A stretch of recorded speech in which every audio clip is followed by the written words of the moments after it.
The Department of Energy manages the nuclear weapons. Strangely, that it's called the Energy Department, but that's what they also do. So that line is getting very blurry. I think that, there was a question also about Iran. Are we going to talk about Iran? It's in the book, although of course the book was written before the latest attacks on Iran, but was after the bombing last June of Iran's nuclear facilities. And Iran is sort of exemplifies the poster child of the blurry line between nuclear power and nuclear weapons, because what Iran is doing is enriching uranium for a civil nuclear program. They've got a reactor, Bushehr, which we've all been holding our breath, the bomb, right? Because then we've got another Chernobyl on our hands or worse.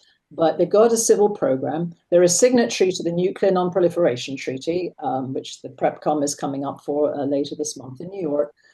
So that treaty, unfortunately, has this clause in it, the fatal flaw of both the treaty on the prohibition of nuclear weapons and the NPT, which allows for the so-called safe, peace, the inalienable right to develop safe, peaceful nuclear energy, which is the consolation prize for saying, okay, I won't do bombs, but we'll keep the back door open, right? So that's what Iran is saying it's doing. That's what the US intelligence said it's doing. That's what the International Atomic Energy Agency, which is in the business of promoting nuclear power around the world, says it's doing. And nevertheless, it got obliterated, says Trump. They tried to obliterate the nuclear program last June. Now they're going in and saying you've got to give it all up.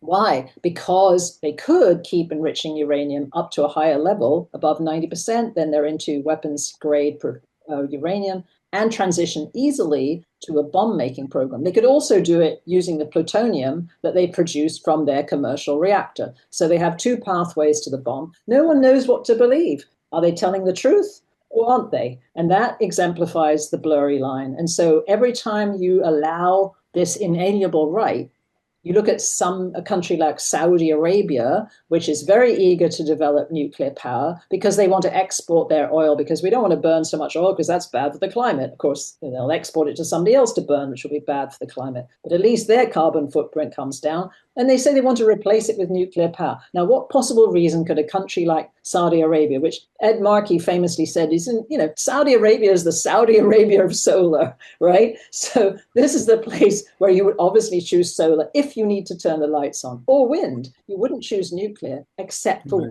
reason. And that's the only reason, is that it gives them the ability to transition, if they so choose, to nuclear weapons. Or even if they never chose, they can threaten to do it. And that's a power play in that region, which, as we can see, is a very potent one. And that's why it's been used as a pretext to go in and bomb Iran. It's not the reason they're bombing Iran. It's the excuse to bomb Iran.